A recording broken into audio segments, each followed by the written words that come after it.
ராம ஹரே ராமா ராம ராம ஹரே ஹரே. ஹரே கிருஷ்ணா மாதாஜி, ஹரே கிருஷ்ணா பிரபுஜி. எல்லா மாதாஜி பிரபுஜிக்கு நமஸ்காரம். நம்ம ஹரே ஹரே கிருஷ்ணா மாதாஜி. பக்தி யோகத்துல நம்ம பூரணத்தின் ஞானம் பற்றி படிச்சுட்டு இருக்கோம்.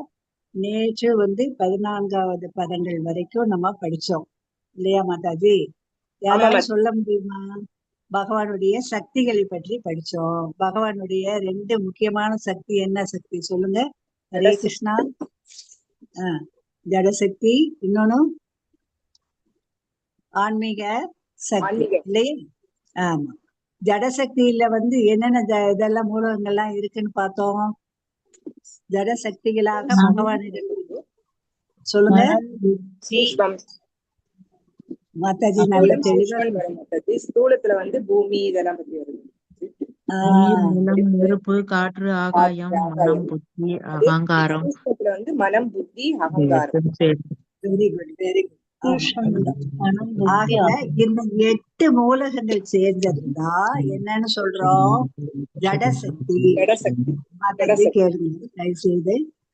பகவானுடைய ஜடசக்திகளாக பகவானிடமிருந்து பிரிந்து வந்தவை அப்படின்னு பார்த்தோம்.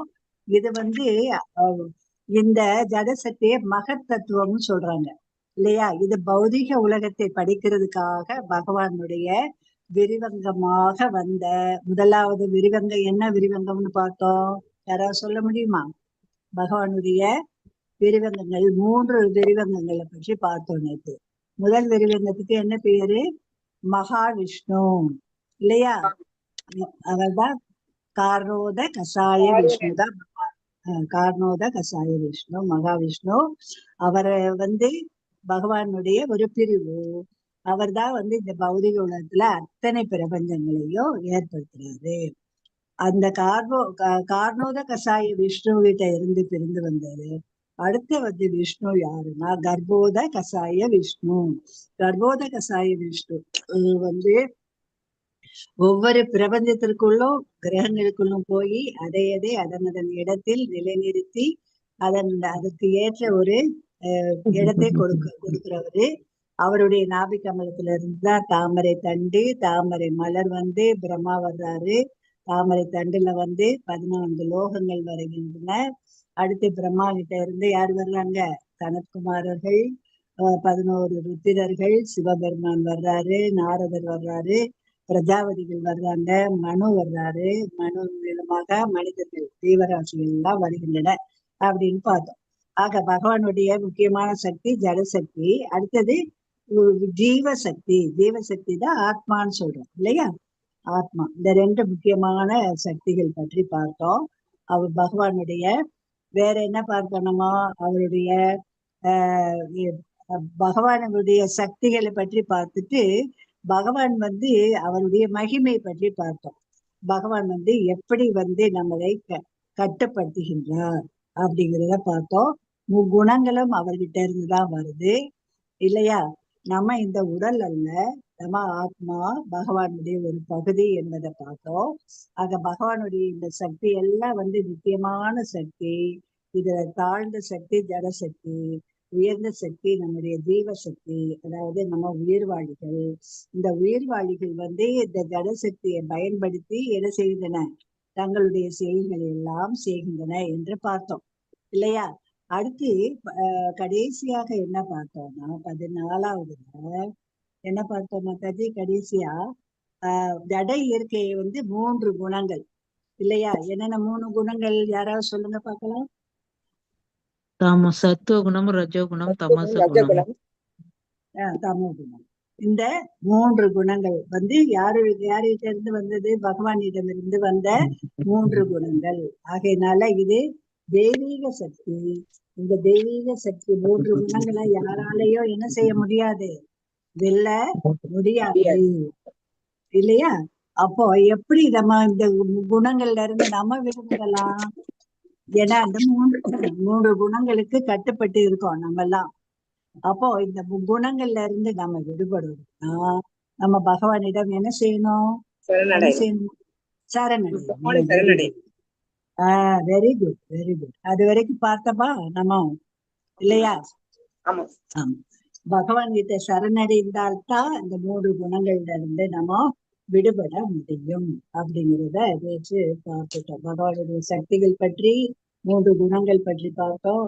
பகவான் இந்த குணங்கள்னால கட்டுண்டு இந்த ஜட உலகில நம்ம அல்லல்படுறோம் இல்லையா? பிறப்பு இறப்புங்கிற சுழற்சியில் அகப்பட்டு ரொம்ப கஷ்டப்பட்டு இருக்கோம். ஆக இதுல இருந்து தப்பிக்கணும்னா பகவானுக்கு பக்தி தொண்டு செஞ்சு அவரிடம் சரணடைய வேண்டும் அப்படின்னு பார்த்தோம். 15வது ஸ்லோகம் என்னன்னா, யாரெல்லாம் சரணடைகிறாங்க, யாரெல்லாம் சரணடையவில்லை என்பது பற்றி பார்க்கணும். முதலாவதாக சரணடையாதவர்களை பற்றி படிக்க போறோம். யாராவது வாசிக்க மாதாஜி? அருள்மொழி மாதாஜி யார் இல்ல பிரணதி வாசிச்சு மாதாஜி. சரி பிரணதி சொல்லிருங்க. சாரி படபட சொல்லுங்க மாதாஜி. மாதாஜி நாமாம் சொல்லுங்க துஷ்டிதோ மூடா பிரபத்யந்தே நராளமாக மாயா பக்திஞானா ஹரே மாதாஜி ஒரு கிருஷ்ணா. நிமிஷம் துளசி மாதாஜி வெயிட் பண்ணுங்க மாதாஜி. ஹரே கிருஷ்ணா. ஒரு ஒரு நிமிஷம் இருங்க. நிமிஷம். அட்டெண்டன்ஸ் வைஸ்ல படிக்கலாம் சரிங்களா? ஒரே நிமிஷம் இருங்க. பவன் மாதாஜி இப்ப பிரணத்தி வாசிக்க சொல்லிருக்காங்க. இருங்க. பிரணதி அருள்மொழி மாதாஜி நீங்க வாசிங்க மாதாஜி. ஹரே கிருஷ்ணா. இருக்கா மாதாஜி? இல்ல அது பிரணதி வந்து சுதா மாதாஜி வாசிக்கிறேன்னு முன்னாடி எடுத்தாங்க. அதான் கேட்டேன். ஓகே வாங்க சுதா மாதாஜி வாங்க. ஹரே கிருஷ்ணா. ஹரே கிருஷ்ணா மாதாஜி. ஹரே கிருஷ்ணா மாதாஜி சொல்லுங்க. ஓம் நமோ பகவதே வாசுதேவாய. ஓம் நமோ பகவதே வாசுதேவாய. ஓம் நமோ பகவதே வாசுதேவாய. ஓம் அஞ்ஞான திமிராந்தஸ்ய ஞானாந்திய ஷலாகயா சசுர் உன்மிலிதம் ஏன தஸ்மை ஸ்ரீ குருவே நமக. ஸ்ரீ சைத்தன்ய மனோபீஷ்டம் ஸ்தாபிதம் ஏன பூத்ரே ஸ்வயம் ரூபம் கதா மஹ்யம் ததானி பதாநிதிகம்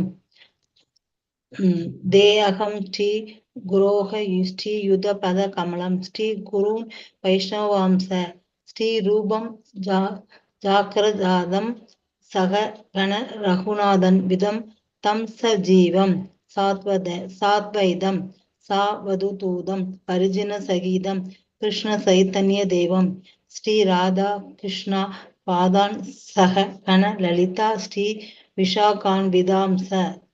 ஹே கிருஷ்ணா கருணா சிந்து தீன பந்து ஜகத்பதே கோபேஷ கோபிகா காந்தத ராதா காந்தத நமோஸ்துதே தத்த காஞ்சன கௌராங்கி ராதே விருந்தாவனேஸ்வரி வருஷபானுசூதே தேவி பிரணமாமி ஹரிப்பிரியே வாஞ்சா கல்பத்ருஷ்ய ச கிருப சிந்து ஏவச பதிதானாம் பாவேன யோ வைஷ்ணவ யோ நமோ நமக.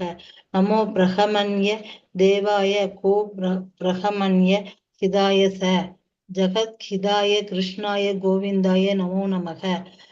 நமோ மகா வதாந்தியாய கிருஷ்ண பிரேம பிரதாய தே கிருஷ்ணாய கிருஷ்ண சைத்தன்ய நாம்னே கௌரவ விசேஷ நமக. குருவே கௌத சந்திராத ராதிகையை ததாலேயே கிருஷ்ணாய கிருஷ்ண பக்தாய தத் பக்தாய நமோ நமக. நமக ஓம் விஷ்ணு பாதாய கிருஷ்ண பிரஷ்டாய பூத்தலே ஸ்ரீமதே பக்தி வேதாந்த சுவாமிகள் இதி நாமினே. நமஸ்தே சாரஸ்தே தேவி கௌரவி வாணி பிரசாரணே நிர்விசேஷே சுஷின் யவாதி பாசாத்திய சேஷ தாரணே பஞ்சத்வாத்மக கிருஷ்ணம் பக்த ரூபஸ்ரூபகம் பக்தாவதாரம் பக்தாக்கியம் நமாமி பக்த சக்தியம். ஜெய் கிருஷ்ண ஸ்ரீ கிருஷ்ண சைத்தன்ய பிரபு நித்யானந்த ஸ்ரீ அத்வைத கதாதர ஸ்ரீ வாசாதி கௌரவ பக்த விருந்த. ஹரே கிருஷ்ணா கிருஷ்ண கிருஷ்ண ஹரே ஹரே ஹரே ராம ராம ராம ஹரே ஹரே ஹரே கிருஷ்ண கிருஷ்ண கிருஷ்ண ஹரே ஹரே ஹரே ராம ராம ராம ஹரே ஹரே ஹரே கிருஷ்ண கிருஷ்ண ஹரே ராம் ராம் ராம் ஹரே ஹரே. ஹரே கிருஷ்ணா மாதாஜி. கிருஷ்ணா மாதாஜி ஹரே கிருஷ்ணா. நல்லா சொன்னீங்க. இன்னும் ஒரு 2-3 தடவை நல்லா படிச்சுட்டு வந்திருந்தா சரிங்க மாதாஜி. இப்பதான் அருணா மாதாஜி வாசிச்சு கொடுங்க மாதாஜி. ஹரே கிருஷ்ணா. முதல் ஸ்லோகம் 15வது ஸ்லோகம் வாசிங்க மாதாஜி. ஹரே கிருஷ்ணா. நமாம் துஷ்கிருதினோ மூடா. சொல்லுங்க மாதாஜி. துஷ்கிருதினோ மூடாஹோ பிரபந்த்யந்தே நராதமாக மாயையா பருத ஞானா ஆசுரம் பாவம் ஆஸ்ரிதாக. மாதாஜி அந்த சற்றும் 2 புள்ளினா மாதாஜி 2 புள்ளி வச்சிருந்தா சொல்லணும். மாம் துஷ்கிருதனோ மூடா பிரபத்யந்தே நராதமாக அப்படி சொல்லுவோம். ஓகேயா? மாயா பக்ருதஞானா சுரம் பாவம் ஆசிதாக. நீங்க அந்த இடத்துல ஒரு மாதிரி வச்சிருக்கீங்க. ஓகேயா? சொல்லு வாசிங்க மாதாஜி. சற்றும் அறிவற்ற மூடர்களும் மனிதர்கள் கடைநிலையோரும் மாயையால் அறிவு கவரப்பட்டவர்களும் அசுரரின் நாத்திக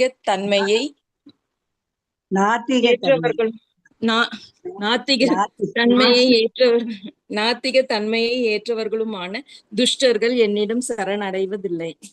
ஹரே கிருஷ்ணா. ஹரே கிருஷ்ண மாதாஜி. ஹரே கிருஷ்ணா.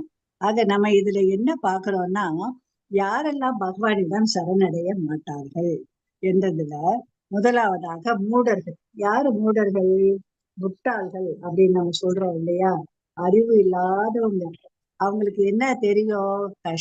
கஷ்டப்பட்டு உழைக்கணும், காலையில இருந்து நைட்டு வரைக்கும் உழைக்கணும், ராத்திரி நல்லா போய் சாப்பிட்டுட்டு புலனின்பத்துல ஈடுபடணும். இதுதான் அவங்க யாரு மாதிரின்னா, இந்த மூடர்களை கழுதைகளோடு ஒப்பிடுவாங்க. கழுதை என்ன செய்யும்? அந்த பொதிய சுமந்துட்டு போகும். எதுக்காக சுமந்துட்டு போகுது? அவ்வளவு பொதியையோ வண்ணன் அவ்வளவு பொதி வைப்பாரு அந்த வண்டியில. அதுக்கு முன்னாடி இருக்கிற ஒரு கட்டு பொருளுக்காக அது என்ன செய்யுது? நாள் முழுசும் கடினமா உழைக்குது.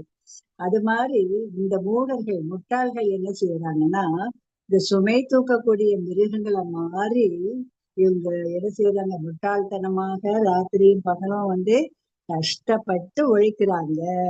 உழைச்சிட்டு என்ன செய்யறாங்க? நாள் முழுசும் உழைக்கிறது தான் அவங்களுக்கு. ஏன்னா பணம் தேடணும், இது சேர்க்கணும் அப்படிங்கிறது. சரி, வாழ்க்கைக்கு பணம் தேவைதான். அதுவும் ஓரளவுதான். உழைப்புனாலும் சரி, உறக்கம்னாலும் சரி, உணவுனாலும் சரி, எப்போ சரியான அளவுல இருக்கணும் இல்லையா? அப்படி இல்லாம நாள் முழு நாளும் உழைச்சிட்டு நைட்டு மட்டும் சாப்பிடுவாங்க. நாள் முழுவதும் அவங்க பட்டினியா இருப்பாங்க.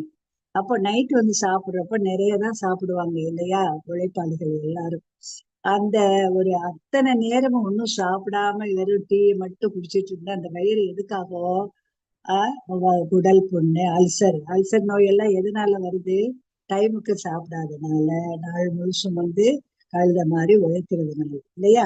உடற்புண்ணு, அஜீரணம், இந்த மாதிரி பிரச்சனைகள்லாம் அவங்க என்ன செய்யறாங்க? நோய்க்கு ஆளாகிறாங்க. அப்புறம் அவங்க இந்த உழைக்கிறது, நைட்டு சாப்பிடுறது, தூங்குறது, புலனின்பத்துல ஈடுபடும். இப்படியே அவங்க வாழ்க்கை இருக்கே ஒழிய கடவுளிடம் பக்தி செலுத்த அவங்களுக்கு நேரமே கிடைப்பதில்லை. ஆக அப்படிப்பட்ட மூடர்கள் என்னிடம் சரணடைய மாட்டாங்கன்ட்டு பகவான் சொல்றாரு. அடுத்து இன்னொரு வகையினர் யாருன்னா நராதமர்கள். நராதமர்கள்னா யாரு தெரியுமா? இவங்க இந்த மூடர்கள் மாதிரி உழைக்க மாட்டாங்க, நல்ல நிலையில தான் இருப்பாங்க. அது அவங்க அதாவது சமுதாயத்திலயும் சரி, மதம், அரசியல் சம்பந்தமான எல்லா வசதிகள் எல்லாம் பெற்றிருப்பாங்க. நல்ல கொள்கை உடையவர்களாகதான் இருப்பாங்க இல்லையா? ஆனா என்ன செய்ய மாட்டாங்க? பக்தி பண்ண மாட்டாங்க. ஏன்னா தாங்கள் தான் எஜமானன் மாதிரி அவங்க என்ன செய்வாங்க? நடந்துக்கிறாங்க. அத்தனை வசதி வாய்ப்புகள் இருந்தாலும் கூட அவங்க ஏதோ ஒண்ணு நமக்கு பணம் வந்துச்சு, அரசியலுக்கு வந்தோம், கொள்ளையடிச்சோம், பணம் இருக்கு, நம்ம ஜாலியா இருக்கலாம் அப்படிங்கிற ஒரு எண்ணத்துலதான் இருக்காங்க. பகவானுக்கு பக்தி தொண்டு செய்ய அவங்க தயாராக இல்லை. அதை எல்லாம் இருந்தும் பகவானை நினைக்காத மூடர்கள் தான் யாரு? இந்த நராதமர்கள். இவங்க அவங்களாவது பாவம் வயிற்றுக்காக உழைக்கிறாங்க. யாரு? முதலாவது மூடர்கள் இல்லையா? இவங்களுக்கு என்ன எல்லாம் இருந்து கூட இவங்க என்ன செய்யறாங்க? பகவானை நினைக்காம தாங்கள் தான் எஜமானன் மாதிரி நடந்துக்கிறாங்க இல்லையா? ஆகையினால அவங்கள யாருன்னு சொல்றாங்கன்னா மனிதர்களிலேயே கடைநிலையாளர்கள் அப்படிங்கிறாங்க. ரொம்ப மோசமானவங்க இவங்கதான். எல்லா வசதியும் இருந்து பகவானை நினைக்காதவங்க. அடுத்து 3வது மக்கள் யாரு? மாயையால் அறிவு கவரப்பட்டவர்கள் அப்படின்னு சொல்லணும். அதாவது மாயையா பக்ருத ஞானிகள் அப்படிங்கிறது. மாயைக்கு உட்பட்டு தன்னுடைய மதி மயக்கத்தினால பகவான மறந்து இருக்கிறவங்க. கீதையில வந்து பகவான் என்ன சொல்றாருன்னா, ஆஹ் இந்த இவங்க எல்லாம் வந்து நல்ல ஒரு மாயைக்கு உட்பட்டவர்கள்னா அருவ பிரமண அநேகமாக வழிபாடு பண்ணுவாங்க. பகவான் வந்து இருக்காரு அப்படிங்கிறது என்ன இவங்களுக்கு இருக்கு இல்லைன்னு சொல்ல முடியாது. ஆனா அவங்க வந்து பகவான் வந்து உண்மையான பரம புருஷரை வந்து இவங்க வந்து வழிபடுறது இல்லை. புரியுதா? ஆகையினால அந்த பிரம்மத்தை தான் அவங்க அருவ பிரம்மத்தை தான் அவங்க வழிபடுவாங்க. அப்படிப்பட்டவங்க மாயைக்கு உட்பட்டவங்களோ என்ன செய்ய மாட்டாங்க, பரமபுருஷ பகவானிடம் சரணடைய மாட்டார்கள். அடுத்து 4வதாக அசுர குணமுள்ள நாத்திகர்கள் அசுர குணம், உங்களுக்கு ரஜோகுணம் தான். அந்த ரஜோகுணம் உள்ள அசுரர்கள்ல ரஜோகுணம் உள்ளவர்கள் தானே. அவங்க வந்து என்ன செய்வாங்க, தான் தான் எல்லாவற்றுக்கும் காரணம், தன்னால் தான் வந்து ராவணன்லாம் அவன் அகம்பாவம் இல்லையா. அப்ப கிரணியாசன் இந்த போன்ற அசுரர்கள் எல்லாம் தங்களுடைய ரஜோகுணத்தினால எல்லா எல்லா தேவர்களையும் மனிதர்களையும் அடக்கி ஆண்டு கொண்டு என்ன செஞ்சாங்க, பகவானை இல்லை இருக்காருங்கிறது தெரியும், ஆனா பகவானை மதிப்பது இல்லை, பக்தி பண்றது இல்லை. பகவான் நாமத்துக்கு பதிலாக தங்களைத்தான் உயர்ந்தவராக எண்ணிட்டு தங்களுடைய நாமத்தை உச்சரிக்கும்படி இரணியாச்சன்ல பிரகலாதன் வந்து என்ன செஞ்சாரு, அவர் வந்து ஓம் நமோ நாராயணாயா சொல்றதுக்காக அவருக்கு அவ்வளவு பனிஷ்மெண்ட் கொடுத்தாரு. இரணியகசிபு தன்னுடைய நாமத்தை சொல்லும்படி எவ்வளவோ சொல்லி பார்த்தாரு, முடியல. ஏன்னா ஆக பிரகலாதன் வந்து கடைசியில வந்து அப்பாவால செய்யப்பட்ட கொடுமைகள் எல்லாம் பொறுத்துக்கிட்டாரு. பகவான் கிட்ட அவ்வளவு பக்தியா இருக்காரு. கடைசியில உன்னுடைய பகவான் எங்கே இருக்காருன்னு எனக்கு காட்டு, இந்த தூண்ல இருக்காரா அப்படின்னு கேட்கிறப்போ பகவான் இந்த தூண்ல இருக்காருன்ட்டு அவரு சொன்னார். தூணிலையும் இருப்பாரு துரும்பிலும் இருப்பாருன்ட்டு அவர் சொன்ன உடனே தூணை வந்து உடைச்சாரு கசிப்பு. உடனே அதுல இருந்து நரசிம்மர் வந்தாருங்கிறத நம்ம பார்க்கணும் இல்லையா. ஆக இப்படிப்பட்ட யாருக்கு அரக்க குணம் படைத்த ரஜோகுணம் படைத்த நாத்திகர்களும் என்ன செய்ய மாட்டாங்க, பகவானை வழிபட மாட்டாங்க, பகவான் கிட்ட சரணடைய மாட்டார்கள் என்பதை நாம் பார்க்கணும். ஆக மூடாங்கிறது அறிவற்ற மூடர்கள். அடுத்து நராதமா அப்படிங்கிறவங்க யாரு, எல்லா சௌகரியமும் இருந்தும் அவங்க வந்து பகவானை நினைக்காதவங்க. அவங்க மனிதரில் கடைநிலையில் இருக்கக்கூடியவர்கள். மையா பக்ருத ஞானா, அவங்க யாரு, மாயையால் கவரப்பட்டவங்க. பிரம்மன்ல ஒன்றுபட்டால் போதும் அப்படின்னு நினைக்கிறவங்க. அரவ பிரம்மனை வந்து வழிபாடு பண்ணுவாங்க. ஆசுர பாவம் ஆசுரிதானா, அசுரர்களில் நாத்திகத்தன்மை உடையவர்கள். இவங்க 4 பேரும் பகவானிடம் சரணடைவதே இல்லை என்பதை நாம் பார்க்கிறோம். அடுத்து பட்ட படிப்பு, சமூக அந்தஸ்து இதெல்லாம் நமக்கு இருக்குன்னு வச்சுக்கோங்க. நல்லா படிச்சிருக்கோம், நமக்கு சமுதாயத்துல அந்தஸ்து இருக்கு, பணம் இருக்கு, பதவி இருக்கு, எல்லாம் இருந்தாலும் கூட இந்த பௌதிக பந்தத்துல இருந்து விடுபட முடியுதா? ரொம்ப பௌதிகத்துல ஒட்டிட்டு தான் இருக்கும் இல்லையா. ஆக அப்படிப்பட்டவங்களும் பகவான் கிட்ட சரணடைய மாட்டார்கள். பௌதிக பந்தத்திலிருந்து விடுபட்டால்தான் பகவானிடம் சரணடைய முடியும். ஆக ஒருவர் பகவானிடம் சரணடைய வேண்டும் என்றால் பௌதிக பந்தத்திலிருந்து விடுபட வேண்டும் என்பதை நாம் தெரிந்து கொள்ள வேண்டும். அடுத்து 4 நல்லோர்கள் யாரு, பகவானிடம் சரணடையக்கூடிய 4 நல்லோர்கள் பற்றி பார்க்கிறோம். வாசிமா யாராவது வாசிங்க. ஹரே கிருஷ்ணா மாதாஜி. அருள்மொழி மாதாஜி, மாதாஜி நீங்க வாசிச்சு கொடுத்துட்டு ஒவ்வொருத்தரையும் சொல்லிடுங்க Mataji. Hare Krishna. Okay Arulmozhi okay Mataji. Okay Mataji. சதுர்விதா பஜந்தே மாம் ஜனக சுக்ருதினோ அர்ஜுனா ஆர்த்தோ ஜிக்சாசுர் அர்த்தார்த்தி ஞானிச்ச பரதர்ஷப. பரதர்களின் சிறந்தவனே, 4 விதமான நல்லோர் எனக்கு தொண்டு புரிகின்றனர். துயரற்றோர், செல்வத்தை விரும்புவோர், கேள்வியுடையோர், பூரணத்தின் அறிவை தேடுவோர் என்பவர் ஆவார்கள். ஹரே கிருஷ்ணா மாதாஜி. ஹரே கிருஷ்ணா மாதாஜி, தேங்க்யூ மாதாஜி. ஆக பகவான் என்ன சொல்றாருன்னா 4 விதமான நல்லோர்கள் பற்றி சொல்றாரு. அந்த நல்லோர்கள் யாரு? ஆர்த்தோ, அர்த்தார்த்தோ, அப்புறம் யாரு? இவங்கெல்லாம் சுக்ரிதினம்னு சொல்றாங்க. அந்த துஷ்டர்கள் எல்லாம் ரொம்ப 4 பேர் பார்த்தோம். இப்ப சுக்ரிதினம் அப்படின்னா என்னன்னா நல்லோர்கள். அப்படிப்பட்ட நல்லோர்கள் 4 விதமான நல்லோர்கள் தான் பகவானுக்கு பக்தி தொண்டு செய்யறாங்க. அவங்க முதலாவதாக யாரு சொல்றாருன்னா துயருற்றோர். ஆர்த்தோன்னா துயருற்றோர். இப்ப நமக்கு ஒரு கஷ்டம் வந்துருச்சுன்னு வச்சுக்கோங்க. அப்ப நமக்கு துன்பம் வந்தா உடனே எங்க போவோம்? கோயிலுக்கு போவோம் இல்லையா? பகவானை வழிபடுவோம், தேங்காய் பழம்லாம் வாங்கிட்டு, பூவெல்லாம் வாங்கிட்டு போவோம், கும்பிடுவோம், சங்கல்பம் பண்ணுவோம், அர்ச்சனைப்படுவோம் இல்லையா? எல்லாம் பண்ணுவோம். எப்போ துன்பம், அந்த துன்பத்துல இருந்து நம்ம விடுபட்டுட்டோம்னா அப்புறம் சரியா ஆஹ் போவோம். அப்பவும் தொடர்ந்து போறவங்களும் இருக்காங்க. சிலர் ஏனோதானோன்னு இருக்கக்கூடியவர்களும் இருக்கின்றார்கள். ஆனா நம்மெல்லாம் போகத்தான் செய்வோம். ஆக துயரம் வந்த பொழுது போகக்கூடியவங்கதான் ஆர்த்தோன்னு சொல்றது. அர்த்தார்த்தி அப்படின்னா செல்வம் விரும்புவோர். செல்வம் விரும்புவோர்னா நமக்கும் இந்த பௌதிக வாழ்க்கைக்கு தேவையான செல்வம் வேணும் இல்லையா? அந்த செல்வம் வேணும்ட்டு நம்ம லட்சுமி பூஜை செய்யறோம் இல்லையா? கணேச பூஜை செய்யறோம், கோயில போய் பூஜை செய்யறோம், பகவானை வழிபடுறோம். இவர் இந்த படத்துல யார் இருக்காங்கன்னா துருவன் இருக்காரு. அந்த துருவன் பகவானை நோக்கி தவம் செய்யறாரு.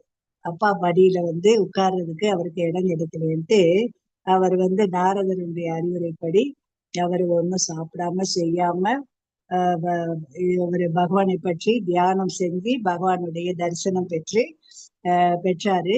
அப்போ பகவான் அவருக்கு துருவ லோகத்தையே கொடுத்தாரு. அவரை விரும்பல, ஆனா பகவானே அவருடைய பக்தியை மெச்சு கொடுத்தாருங்கிறத நம்ம கதை மூலமாக பாக்குறோம்.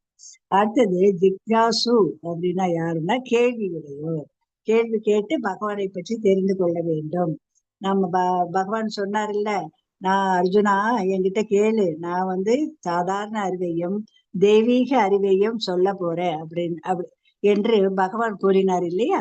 ஆக நமக்கு பகவான் நேர்ல சொல்ல மாட்டாரு. நம்ம ஆன்மீக குருவை நாடி, பக்தர்களை நாடி கேள்வி கேட்டு பகவானை பற்றி தெரிந்து கொள்ளலாம்.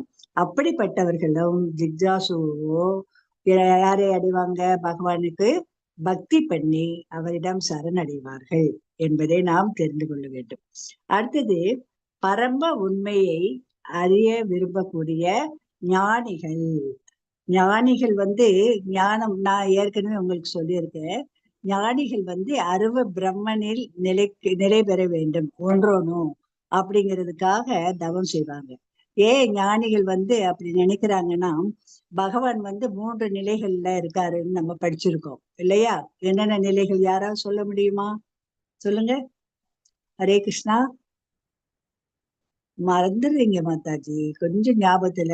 நாங்கெல்லாம் நோட்ஸ் எல்லாம் எடுப்போம் அந்த காலத்துல. ஹரே கிருஷ்ணா. என்னென்ன 3 நிலைகள் மாதாஜி? சூரியனை வச்சு எல்லாம் நம்ம படிச்சோம்ல மாதாஜி. ஹரே கிருஷ்ணா. ஞானிகள் எதுல ஒன்றுவாங்க? பிரம்மன்ல இல்லையா? ஹரே கிருஷ்ணா. சூரிய ஒளியோடு ஒப்பிட்டு இருக்காங்க அந்த பிரம்மனை. அருவ பிரம்மன்ல ஒன்றோனும் அப்படின்னு அவங்க தவம் பண்ணுவாங்க இல்லையா? அவங்க பகவானை பற்றியே அறிய விரும்பக்கூடியவங்க. அவங்களும் பகவானிடம் பிரம்மனில் சரணடைவார்கள் அப்படிங்கிறத நம்ம பாக்குறோம். பகவானுடைய இப்பயாவது நாளைக்கு கேட்பேன், நீங்க சொல்லணும் 3 நிலைகள். பிரம்மன் மறக்காதீங்க மாதாஜி. நீங்க வீட்லயும் போய் புக்கு வச்சிருக்கீங்க, கொஞ்சம் வாசிங்க. ஏன்னா அப்பதான் உங்களுக்கு கேள்வி பதில் எழுத முடியும், டெஸ்ட் வச்சா எழுத முடியும். அடுத்தடுத்து போறப்ப இன்னும் நிறைய நீங்க படிப்பீங்க. இப்ப படிக்கிறத கொஞ்சம் அப்பப்போ நடத்துறத நீங்க ஈஸியா படிச்சுட்டா புரியும். இத மனசுலயும் நீங்க நம்ம வச்சுக்கிறோம் அப்படிங்கிற ஒரு இன்டென்ஷன் உங்களுக்கு வேணும். ஓகேயா? ஹரே கிருஷ்ணா மாதாஜி. ஆக ஞானிகள் அருவ பிரம்மனை உணர்றாங்க. இவங்க எத்தனையோ தடவை நானே சொல்லியிருக்கேன் உங்களுக்கு. அந்த அஷ்டாங்க யோகிகள் என்ன பண்றாங்க? யோகிகள் எதை உணரணும்னு ட்ரை பண்றாங்க? ஹரே கிருஷ்ணா. நம்ம இதயத்துல யார் இருக்காங்க? பகவான். பகவான் தான். கிருஷ்ணர் தான். எப்படி இருக்காரு? ஆத்மா பரமாத்மா. பரமாத்மா. ஓகே. ஆத்மா நம்ம இது ஏற்கனவே படிச்சிருக்கோம். ஆத்மா நம்ம உடம்புக்கு ஆத்மா இருக்காரு. பரமாத்மா எல்லாருடைய உடம்புலயும் இருக்காரு இல்லையா? ஆக பகவான பரமாத்மாவாக நம்முடைய இதயத்துல இருக்காரு. பரமாத்மாவாக இருப்பவர் தான் அந்த சீரோத கசாய விஷ்ணு தான் நம்ம இதயத்துல பரமாத்மாவாக இருக்கின்றார். ஓகேயா? இதை புரிஞ்சுக்கங்க. நீங்க ஞாபகத்துல வச்சுக்கிறோனுங்கிற ஒரு அதாவது ஒரு ஆசை வேணும் நமக்கு. நீங்க நினைச்சா நிறைய உங்களுக்கு ஞாபக சக்தி இருக்கு, வச்சுக்கலாம். ஓகேயா? ஆக பரமாத்மா பகவானுடைய 2வது நிலை. பகவானுடைய முழுமையான பூரணமான உண்மை என்னன்னா யாரு? பகவான். யாரு பகவான்? பரமபுருஷ பகவான் கிருஷ்ணர். ஓகேயா? ஆக முதலாவதாக இருக்கக்கூடிய அருவ பிரம்மனை சத்துன்னு சொல்றோம். ஓகேயா? சத்து. அடுத்தது பரமாத்மாவை சத் சித்து அப்படின்னு சொல்றோம். பரமபுருஷ பகவானை சத் சித் ஆனந்த ரூபமுடையவர் விக்கிரகர் அப்படின்னு சொல்லுவோம். புரியுதா? ஆக நீங்க இதெல்லாம் ஞாபகம் வச்சுக்கிறோம் நீங்க மனசுல. ஆக இந்த 3 நிலைகளையும் உணர்ந்தவங்க யார் என்றால் பக்தர்கள் தான். பக்தர்கள் தான் பகவானை நோக்கி என்ன செய்வாங்க? பக்தி பண்ணுவாங்க, பக்தி தொண்டு பண்ணுவார்கள். பக்தி தொண்டின் மூலமாக பகவானுடைய இந்த 3 நிலைகளும் அவங்களுக்கு ஆட்டோமேட்டிக்கா வந்துடும், இந்த பக்தி தொண்டு செய்யறது. ஓகேயா? ஆக இதை நம்ம ஞாபகத்துல வைத்துக் கொள்ள வேண்டும். ஆக பகவானிடம் சரணடையக்கூடிய 4 நல்லோர்கள் யார் அப்படின்னு கேட்கலாம் உங்களுக்கு. அப்படி கேட்டா நீங்க என்ன சொல்லணும்? முதலாவதாக துயருற்றவங்க, அடுத்து செல்வம் விரும்புறவங்க, கேள்வி உடையவர்கள், அது கேள்வி ஞானம் பெற வேண்டும் என்ற விருப்பம் உள்ளவர்கள், அடுத்தபடியாக ஞானிகள். ஓகேயா? ஹரே கிருஷ்ணா. அடுத்து என்ன சொல்றாருன்னா ஸ்காம், அதாவது ஆசைகளுடைய கர்ம மிஸ்ர பக்தி. இப்ப பக்தியினுடைய வகைகளை பற்றி பகவான் அடுத்து சொல்லியிருக்காரு. இவங்களும் கர்மம், இப்ப நாமெல்லாம் கர்மம் செய்யறோம் இல்ல, பகவான் அவங்கவுங்க கர்மத்தை செய்யும்படிதான் சொல்றாரு. முதலாவதாகவே முதல் அத்தியாயத்திலேயே அர்ஜுனனை என்ன சொன்னாரு? உன் கடமை போர் செய்தல், நீ போர் பண்ணு, என்னை நினைத்து கொண்டு பண்ணு இல்லையா? அப்படின்னு தான் அப்பவே பக்தியை சொன்னாரு. என்னை நினைச்சிட்டு நீ உன்னுடைய கடமையை செய்தால் நீ உன்னுடைய எந்த பாவத்திற்கும் உட்பட மாட்டாய் அப்படின்னே சொன்னாரு. பாவ விளைவுகள்ல இருந்து நீ விடுபடுவாய் என்று சொல்றாரு இல்லையா? ஆக அதை கர்ம யோகம்னு படிச்சோம் இல்லையா? கர்ம யோகம் அங்கே பக்தியாக நீ மாத்திக்கிடலாம். எப்ப மாத்திக்கிடலாம்? பகவானின் உணர்வில் நம்முடைய கர்மத்தை கடமையை செய்தால். ஆகவே நம்ம எதுக்காக நம்முடைய கடமை செய்வதற்கு நமக்கு ஏதோ ஒரு பலன் தருது நம்ம செய்யறோம். நம்ம உடம்ப பாதுகாக்கணும், நம்ம குடும்பத்துக்கு வருமானம் வேணும், இதுக்காக நம்ம கடமை செய்யறோம். அதுக்கு ஆசைகளோடு கூடிய அந்த கர்மத்தை கர்ம யோகமாக நம்ம செய்ய வேண்டும். அப்படி யோகமாக செய்யறப்போ அது பக்தியாக மாறும் அப்படின்னு சொல்றாரு. அந்த அத்தகைய பக்தியை என்னன்னு சொல்றாருன்னா கர்ம மிஸ்ர பக்தி அப்படின்னு சொல்றாரு. கர்ம மிஸ்ர பக்தி ஞாபகத்துல வச்சுக்கோங்க. கர்ம மிஸ்ர பக்தி. உங்களுக்கு அடுத்து லெவல் 2க்கு போறப்போ இதெல்லாம் தேவை மாதாஜி, அதனால கொஞ்சம் இதை ஞாபகத்துல வச்சுக்கோங்க. அடுத்தது ஞானிகள் என்ன செய்யறாங்க? ஞானிகளுக்கு தெரியும் பகவான் இந்த 3 நிலைகள்ல இருக்காரு. எந்த 3 நிலைகள்? பிரம்ம நிலை, பரமாத்மா நிலை, பகவான். ஆக இந்த 3 நிலைகளில் இருக்கிறாரு. அவரை நம்ம பிரம்ம நிலையில அடைஞ்சா போதும் அப்படின்னு நினைக்கக்கூடியவங்க தான் ஞானிகள். ஆக அவங்களும் பக்தி தான் பண்றாங்க பகவானை நோக்கி. ஆக அவங்களுடைய ஆனா அவங்க எந்த பலனை நோக்கியும் அவங்க பக்தி பண்ணல. அதனால அவங்களுடைய அந்த பக்தியை நிஷ்காம பக்தின்னு சொல்றாங்க. நிஷ்காமம்னா இப்ப நம்ம கர்ம பக்தி செய்யறப்போ சகாம கர்மம், நிஷ்காம கர்மம்னு நீங்க படிச்சிருக்கீங்க கர்ம யோகத்துல. சகாம கர்மம்னா பலன் கருதி நமக்கு எனக்கும் கொஞ்சம் வேணும் என் குடும்பத்துக்கு அப்படின்னு நினைச்சுக்கிட்டு நம்ம பகவான் நினைவில செய்யக்கூடியதா சகாம கர்மம். நிஷ்காம கர்மங்கிறது நான் செய்யறதெல்லாம் பகவானே உனக்காக செய்வேன், ஆகையினால அனைத்து பலன்களும் உனக்கு தான் அப்படின்னு சொல்லி நம்ம பகவானுக்கு பலன்களை அர்ப்பணித்து விட்டு செய்யக்கூடிய கர்மத்தை நிஷ்காம கர்மம்னு சொல்றோம். ஓகேயா? அந்த நிஷ்காம கர்மம், எனக்கு எந்த பலனும் வேண்டாம், நீயே எல்லா பலனும் உனக்கே அப்படின்னு நம்ம நினைச்சு செய்யறோம்னு வச்சுக்கோங்க, அந்த கர்மம் அந்த காரியத்தை நம்ம நல்லா செய்ய முடியும். பகவானுக்காக செய்யறோங்கிற ஒரு உணர்வு இருக்கிறதுனால அதனால நமக்கு எந்த ஒரு பாவ விளைவுகளும் வராது. ஆனா பகவான் நமக்கு என்ன தேவையோ அதை அவரே கொடுப்பாரு. ஓகேயா? நான் தான் பகவான் கிட்ட எல்லாத்தையும் ஒப்படைச்சிட்டேன், எனக்கு எதுவுமே இல்லை அப்படின்னு நம்ம நினைக்க வேண்டியதே இல்லை. ஆட்டோமேட்டிக்கா நம்ம உழைப்புக்கு ஏற்ற பலன் நமக்கு வரும். இப்ப அவரை என்னை நினைத்து கொண்டு நீ சண்டை பிடிப்பா அப்படின்னு தான் அர்ஜுனன் சொன்னாரு. ஆனா அர்ஜுனன் செய்தாரா இல்லையா? அத்தனை பேரையும் வில்லால் என்ன செஞ்சாரு? வில் விட்டு அழித்தார் அப்படிங்கறத நம்ம பாக்குறோம். ஆக அந்த கர்மத்தினுடைய பலனை நமக்கு தானாகவே வரும். இந்த ஞானிகள் பக்தி பண்றாங்க பகவான, அவர்களுடைய பக்தியை என்னன்னு சொல்றாங்கன்னா ஞான மிஸ்ர பக்தி. கர்ம யோகத்தில் செய்யக்கூடிய பக்தி கர்ம மிஸ்ர பக்தி. இதெல்லாம் நாங்க பின்னாடிதான் படிச்சோம். இப்போ உங்களுக்கு இப்பவே சொல்லியிருக்காங்க. அப்போ நீங்க எவ்வளவு ஒரு அதிர்ஷ்டசாலிகள்ங்கிறத தெரிஞ்சுக்கங்க, ஞாபகத்துல வச்சுக்கங்க, நாளைக்கு கேட்பேன், நீங்க சொல்லணும். ஆக ஞான மிஸ்ர பக்தி அப்படின்னு சொல்றோம். ஆக இந்த அடுத்து பக்தி தொண்டின் மூலமாகத்தான் பக்தர்கள் என்ன செய்யறாங்க? பகவானைக்கு தொண்டு செய்யறாங்க இல்லையா? அப்படி தொண்டு செய்யறப்போ பகவானுக்கு பக்தி பண்ணி அவர்கிட்ட சரணடைகிறாங்க. எல்லாமே நம்ம செய்யக்கூடிய எல்லாமே உங்களுக்காக தான் செய்யறோம் பகவான்ட்டு பகவானிடம் சரணடைகிறாங்க. பகவானோடு உறவு ஏற்படுத்திக்கிறாங்க. என்ன உறவு?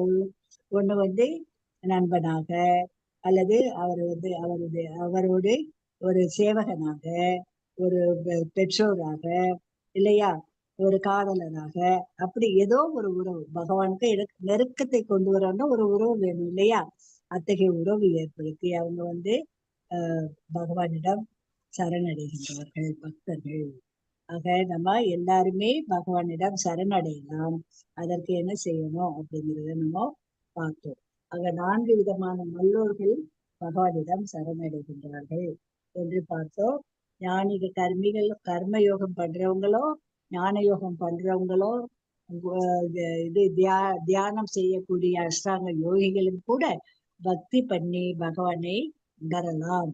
ஆனா பக்தர்கள் நேரடியாகவே பகவானை உணர்வார்கள் என்பதை நம்ம புரிஞ்சுக்கிறோம். அடுத்தது 18 படிங்க பார்ப்போம்.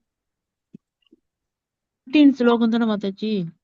17 18 மாதாஜி? 17 படிங்க. கிருஷ்ணமூர்த்தி பிரபு வாசிச்சு கொடுங்க பிரபு.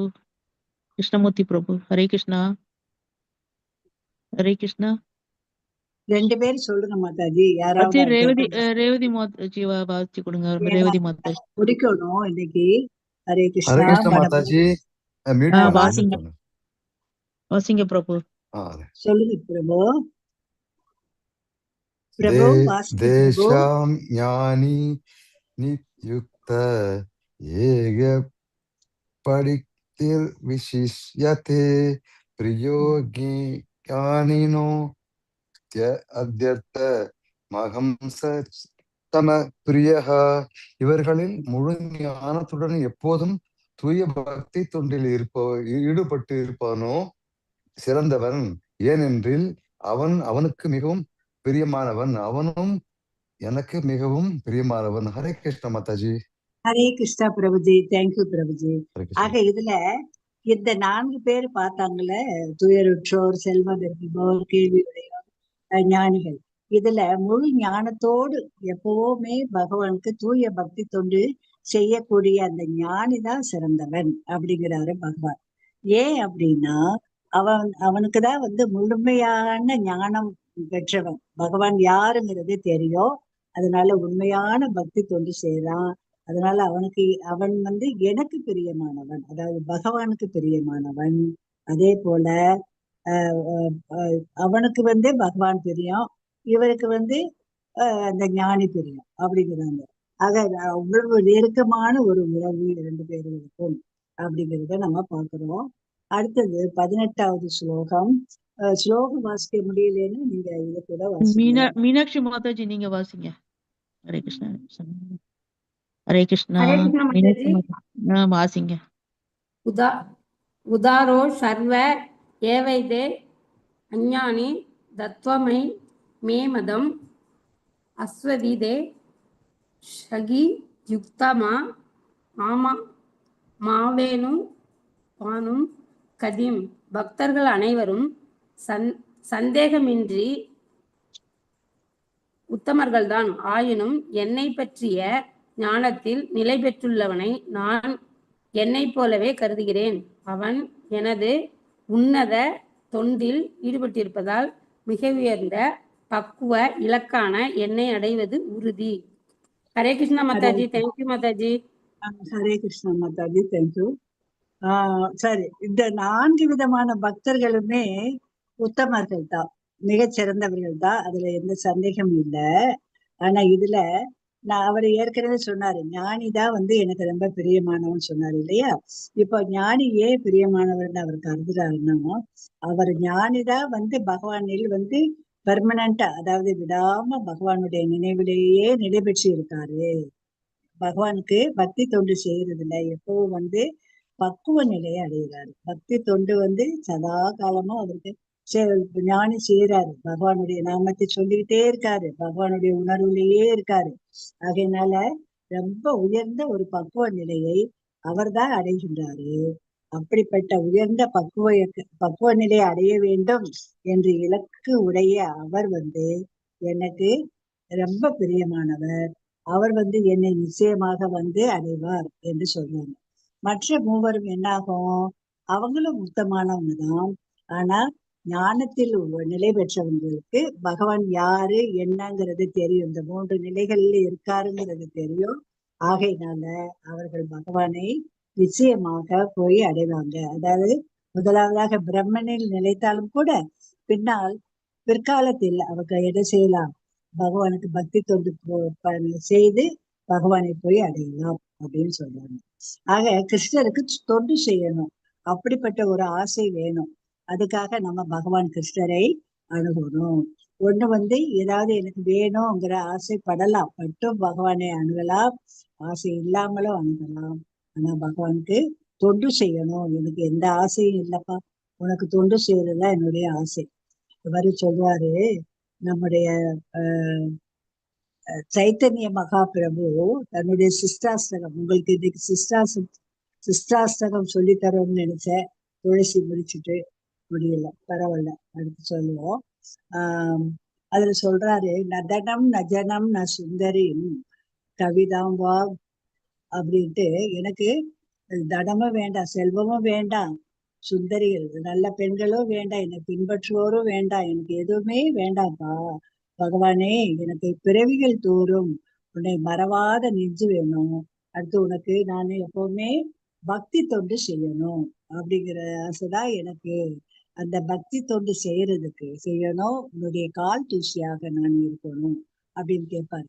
நம்முடைய ஆழ்வார்களை பற்றி நீங்க படிச்சிருப்பீங்க. குலசேகர ஆழ்வார் சொல்றாரு, இந்திர லோகம் ஆளும் அச்சுவை பெருனும் வேண்டேன் அரங்கமா நகருவான்னு சொல்றாரு.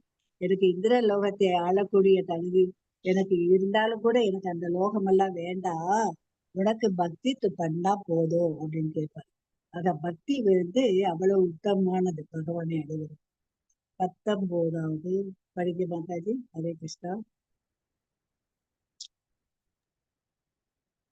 பகுநாம் ஜன்மனாம் அந்தே ஞானவான் மாம் ரஞ்சனி மாதாஜி நீங்க வாசிங்க. படிக்கிறேன் மாதாஜி.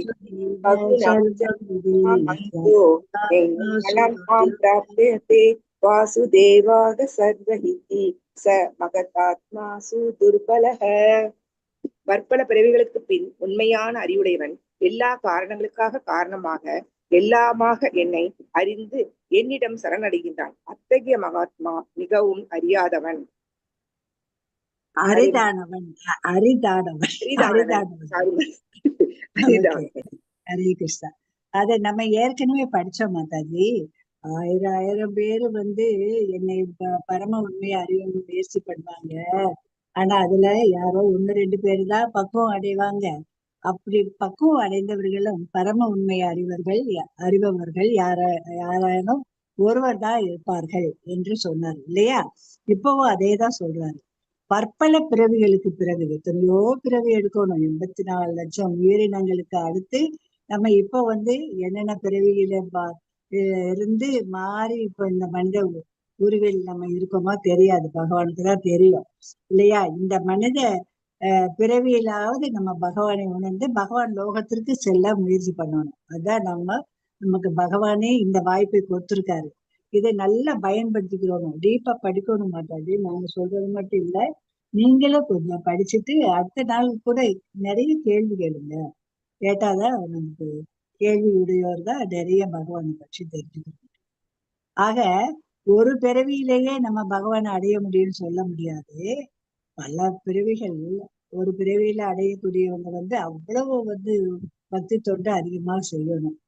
சாண்டிங் இவரு யாரு, நம்ம ஹரிதாஸ் தாகூர் 3 லட்சம் ஒரு நாளைக்கு சொல்வாராம். அப்படி நம்மளால முடியாது. நம்ம 16 மாலை பண்ணா போதும் அப்படின்னு தீட்சை பெறுவதற்கு அது ஒரு தகுதி. ஓகேயா?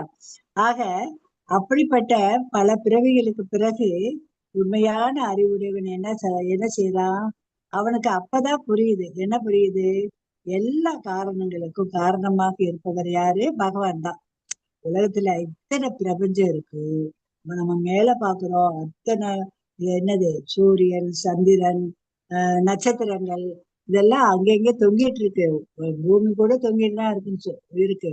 ஆக இதுக்கெல்லாம் இது நிலையாக இருக்குன்னா சயின்ஸ்ல என்னென்னவோ படிச்சிருப்போம், என்னென்னவோ ஒரு ஃபோர்ஸ் அப்படின்ட்டு. ஆனா பகவான் தான் இதையெல்லாம் நிலைநிறுத்துறாரு. கர்ப்போதக சாய விஷ்ணுனுடைய ஒரு சக்தியால் தான் இது நிலைநிறுத்தப்படுதுன்னு பார்த்தோம். ஆக எல்லாத்துக்கும் காரணமாக இருக்கிறவன், நம்ம பிறவிக்கு காரணமாக இருக்கிறவன், நம்மை படைத்தவன் யாரு? பகவான் தான் அப்படின்னு அறிந்து நம்ம பகவான் கிட்ட சரணடையணும். ஓகேயா? அது ஒரு பிறவியில நடக்குமா, 2 பிறவியில நடக்குமான்னு நம்ம சொல்ல முடியாது. பல்வேறு பிறவிகளுக்கு பிறகு அந்த பிராப்தம் நமக்கு கிடைக்கும். இப்ப இந்த பிறவியிலையும் சிலருக்கு கிடைக்கலாம். பக்தி தொண்டு மிக மிக அரிதானது. ஆக தொண்டு முக்தியாவது கிடைச்சிடும், பக்தி கிடைக்கிறது ரொம்ப கஷ்டம். பக்தி தொண்டு மிக மிக அரிதாகத்தான் பகவான் கொடுப்பாரு. இது பல பிறவிகளுக்கு பிறகுதான் இது கிடைக்கும். இது அறிவுடையவனுக்கு தான் தெரியும். ஆகையினால பக்தி தொண்டை நம்ம விடாம 24/7 சொல்லுவாங்க. அப்படி நம்ம பகவானை பற்றிய நினைவிலேயே எப்பவும் ஈடுபட்டு இருக்கணும்னா நல்ல பக்தர்களுடைய சங்கத்தை நாடணும். அப்புறம் ஆன்மீக குருவை நாடி அவரிடமிருந்து ஆலோசனைகள் பெற்று பக்தி பண்ணணும் அப்படின்னு சொல்றாங்க. அப்படிப்பட்ட புத்திசாலி நபர்கள் மற்றவர்களின் அனுபவங்களில் இருந்து கற்றுக்கொள்கிறான். இப்ப குருமார்கள் எல்லாம் நமக்கு சொல்லுவாங்க. இப்ப நீங்க உங்களுக்கு நம்ம இதுல வாட்ஸ்அப்புக்கு போனாவே எவ்வளவு செய்திகள் வருது இல்லையா? நீங்க யூடியூப்ல போய் பிரபுபாதாவுடைய லெக்சர்னு போட்டாவே நிறைய வரும் இல்லையா? நம்முடைய இப்ப இருக்கக்கூடிய நம்ம ஜெயபதாக குரு மகாராஜ் எங்களுக்கு தீட்சை அளித்த குரு, அந்த குருனுடைய அவர் இந்த அவர் ரொம்ப ஒரு உடல் உபாதைகளுக்கு உட்பட்டு இருந்தாலும் அவ்வளவு பக்தி தொண்டு பண்றாரு அவரு. ஆக அவங்களுடைய அனுபவங்கள் எல்லாம் அவர் எழுதுறாரு. அதையெல்லாம் நம்ம படிக்கணும். அப்படி படிச்சாதான் நமக்கு பகவானை பற்றி நம்ம முழுமையாக தெரிஞ்சு நம்ம புத்திசாலிகளாக ஆகலாம். அப்படி ஆகணும்னா நம்ம பற்பல ஜன்மங்களுக்கு போய் தான் ஆகணுங்கிறது இல்லை. இப்பவே நம்ம இந்த பகவத்கீதை படிக்க நாமெல்லாம் படிக்கிறோம்னா அதுவே பகவானுடைய கிருபைதான் இல்லையா? இதே நம்ம ஒரு பிறவியில் செய்த ஒரு நல்ல ஒரு பிராப்தத்தினாலதான் இப்ப நமக்கு இந்த ஒரு வாய்ப்பு கிடைச்சிருக்கு இல்லையா? இது எத்தனை பேருக்கு கிடைச்சிருக்கு, எத்தனை பேருக்கு ஸ்ரீதேவி மாதாஜி இவங்களுக்கு எல்லாம் தெரியும். நாங்கெல்லாம் எத்தனை பேருக்கு கால் பண்ணி சொல்லுவோம். யாரும் சரி சரிம்பாங்க, சிலர் வருவாங்க, வராம இருப்பாங்க. ஆனா நீங்க எல்லாம் ஒழுங்கா வர்றீங்க. இதே தொடர்ந்து L2 L3 எல்லாம் படிச்சு நீங்க நம்ம பகவானை பற்றி முழுமையான அறிவை பெற்று பக்தி தொண்டு செஞ்சு பகவானை அடையணும். அப்படின்னு நம்ம பார்க்கணும். ஆக இந்த பிறவியை மனித ஜென்மத்தை நாம வீணடிக்க கூடாது என்பதை நாம் தெரிந்து கொள்ள வேண்டும். அடுத்து 20வது யாரு வாசிக்கிறீங்க? சுதா மாதாஜி, தங்க மாதாஜி யாராவது வாசிங்க. ஹரே கிருஷ்ணா. நமஸ்காரம். ஹரே கிருஷ்ணா. வாசிங்க. ஹிருதஞான பரத்யந்தே இன்யதே தேவாதஹ தம் தம் நியமம் ஆஸ்தாய பிரகிருதாய நியதாக ஸ்வயா. ஜட ஆசைகளால் அறிவை இழந்தவர்கள் தேவர்களிடம் சரணடைந்து தங்களது இயற்கைக்கு ஏற்ற வழிபாட்டு முறைகளையும் நியமங்களையும் பின்பற்றுகின்றனர். ஹரே கிருஷ்ணா. ஹரே கிருஷ்ண மாதாஜி. இப்போ நம்ம இதுவரைக்கும் 19 வரைக்கும் என்ன பார்த்தோம்?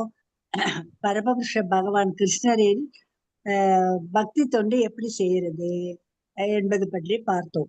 இப்போ அடுத்து 20ல இருந்து என்ன படிக்க போறோம்னா, தேவர்கள் கிட்ட சரணடையக்கூடியவர்கள் எப்படிப்பட்டவர்கள், எதுக்காக தேவர்களையும் வழிபாடு பண்றாங்க அப்படிங்கறத பற்றி பார்க்கணும். பகவான் இதுல என்ன சொல்றாருன்னா, ஜட ஆசைகளால் அறிவை இழந்தவர்கள் அப்படின்னு சொல்றாரு. அவங்கதான் தேவர்கள்கிட்ட சரணடைவாங்க. இப்போ தேவர்கள்னா அவங்களும் பகவானுடைய பிரதிநிதிகள் தான். இந்த பௌதீக உலகத்தில் நமக்கு வேண்டிய அத்தனை வசதிகளையும் செய்யறதுக்காக தான் தேவர்கள் எல்லாம் பகவானுடைய பிரதிநிதிகளாக நம்ம வழிபடுறோம் இல்லையா? சந்திரன், சூரியன், வருணன், வாயு இல்லையா, இந்திரன், பிரம்மா, விஷ்ணு, சிவன் எல்லாமே பகவானுடைய பிரதிநிதிகள். நம்முடைய பிரபஞ்சம் முழுவதையும் ஏற்படுத்தினாங்க, பௌதிக உலகத்தை ஏற்படுத்தினாங்க, உயிரினங்களே ஏற்படுத்தினாங்க. இவங்க எல்லாம் பகவான் கிட்ட சரணடைகிறதுக்கு பதிலாக தேவர்களிடம் சரணடைகிறோம். நம்ம இதுவரைக்கும் எல்லாருமே, நானும் எல்லாருமே நம்ம சிவன் கோவில், முருகன் கோவில் அப்படி போவோம். இப்பவும் போறோம், போக கூடாதுங்கிறது இல்லை. எல்லாமே பகவானுடைய பிரதிநிதிகள் தான். அவங்களும் நம்ம கேட்கக்கூடிய வரத்தை கொடுப்பார்கள். யாரு மூலமாக? பகவான் அவர்கள் மூலமாக நம்முடைய ஆசையை நிறைவேற்றுவார். அதைத்தான் சொல்ல வர்றாரு. பகவான் என்ன சொல்றாருன்னா, அதாவது இப்போ ஒரு மரம் வைக்கிறோம் அல்லது ஒரு செடி வைக்கிறோம். செடி மரம் வச்சா என்ன செய்யறோம்? செடிக்கு வேருக்கு தண்ணி ஊத்துவோமா, மேல அந்த இலைக்கு தண்ணி ஊற்றுவோமா? வேருக்கு தான் ஊற்றுவோம் இல்லையா? இப்ப ஆமா, ஹரே கிருஷ்ணா. இப்போ நமக்கு பசிச்சா நம்ம வயிற்றுக்கு போடுவோமா, வாயில் மட்டும் வச்சுக்குவோமா? வயிற்றுக்கு போட்டாதான் ஆமா, அது ஜீரணம் அடைஞ்சி சக்தியாகி ரத்தத்தால் உறிஞ்சப்பட்டு உடம்பு முழுவதும் போனாதான் நமக்கு சக்தி கிடைக்கும். வேருக்கு ஊற்றிய நீர் தண்டு வழியாக இலைகளுக்கு போய் எல்லாம் செழிப்பா வளரும் இல்லையா? அது மாதிரி அவர் என்ன சொல்ல வர்றாருன்னா, இந்த சிலர் அறிவு இழந்தவங்க தேவர்கள்கிட்ட சரணடைகிறாங்க. அவங்களுக்கு ஏன்னா தெரியல, பகவான் தான் எல்லாத்துக்கும் மூலங்கிறது தெரியல, பரமபுருஷன் பகவான் கிருஷ்ணர் தான்ட்டு. அதனால அவங்களுக்கு தெரிந்த ஒரு வழிபாட்டு முறையை பயன்படுத்தி அவங்க சில நியமங்களை பின்பற்றி வழிபாடு பண்றாங்க. எதுக்காக பண்றாங்க? ஏன் சரணடைகிறாங்கன்னா, அவங்களுக்கு ஜட ஆசைகள் நிறைய தெரியுதா? எனக்கு செல்வம் வேணும், எனக்கு பதவி வேணும், எனக்கு படிப்பு வேணும் அப்படிங்கிறதுக்கு தானே போறோம் இல்லையா? நான் இந்த பரீட்சையில நல்ல மார்க்குகளோடு வாங்கிடணும், இன்ஜினியரிங் போகணும், டாக்டர் போகணும், இப்படிங்கிற ஒரு ஜட ஆசைகளை நிரம்ப பெற்றவங்க உடனடியாக எனக்கு பலன் கிடைக்கணும் அப்படின்னு நினைக்கக்கூடிய குறைந்த அறிவுடையவங்க தான் என்ன பண்றாங்க? தேவர்களை நாடுகின்றார்கள் அப்படின்னு சொல்றாரு. ஓகேயா? நமக்கு பலன் உடனே கிடைக்கணும் அப்படிங்கிறதுக்காக தான் நம்ம எல்லா கோயில்களுக்கு போய் கோயில் கோயிலா போய் தேங்காய் உடைக்கிறோம், எல்லாமே பண்றோம் இல்லையா? அது குறைந்த அறிவுடையவர்கள் தான் அப்படி செய்வாங்க. உண்மையான நிலை, வேருக்கு தண்ணி ஊத்துனாதான் செடி எல்லாத்துக்கும் போகும்னு தெரிஞ்சவங்க செடிக்கு போய் தண்ணி தெளிச்சிட்டு இருக்க மாட்டாங்க இல்லையா? அது அப்படிங்கிறத சொல்றாரு. அதனால பகவானை அணுகக்கூடிய முறை என்னன்னா, ஆன்மீக உணர்வுகளை இழக்கக்கூடாது. ஆசைகளை உடனடியாக நிறைவேறணும்னு நம்ம நினைக்கிறோம். அதை நிறைவேற்றுவதற்காகத்தான் தேவர்களை நாடுகின்றோம், சரணடைகின்றோம். இது கீழான குணங்கள் உடையது. அவர்களை வணங்குவதற்கான விதிமுறைகள்லாம் அவங்களுக்கு முழுவதும் தெரியுமா என்பது சந்தேகம்தான். ஆனாலும் அவங்களுக்கு தெரிந்த விதிமுறைகளை பயன்படுத்தி அவங்க தேவர்களை சில நோக்கங்களை நிறைவேற்றுவதற்காக வழிபாடு பண்ணுகின்றார்கள் அப்படின்னு சொல்றாங்க பகவான். அடுத்து 21 என்ன பார்க்கிறோம்? சுதா மாதாஜி நீங்க வாசிங்க. சுதா மாதாஜி. நான் வாசிக்கிறேன். யோ யோ யாம் யாம் தனும் பக்தக ஸ்ரத்த யார் சிதும் இச்சதி தஸ்ய தஸ்யாசலாம் ஸ்ரத்தாம் தாம் ஏவ விததாம்யகம். எல்லாரது இதயத்திலும் நான் பரமாத்மாவாக இருக்கிறேன். தேவர்களை வழிபட வேண்டுமென ஒருவன் விரும்புவது அந்த குறிப்பிட்ட தேவனிடம் பக்தி செய்வதற்கான அவனது நம்பிக்கையை நானே பலப்படுத்துகிறேன். ஹரே கிருஷ்ணா மாதாஜி. ஹரே கிருஷ்ணா மாதாஜி. தேங்க்யூ மாதாஜி. ஹரே கிருஷ்ணா. ஆக பகவான் என்ன சொல்றாரு பாருங்க. பகவான் 3 நிலைகள்ல இருக்காருன்னு நான் சொன்னேன். பிரம்மனாக, பரமாத்மாவாக, பரமபுருஷ பகவானாக கிருஷ்ணர் இருக்காரு. இப்போ அவர் என்ன சொல்றாரு? எல்லாருடைய இதயத்திலையும் பரமாத்மாவா இருக்கு. அப்போ இந்த தேவர்களை வழிபடணும்னு நம்ம நினைக்கிறோம் பாருங்க. அந்த ஒரு விருப்பத்தை நிறைவேற்றுவதோ நான் தான் அப்படின்னு சொல்றாரு.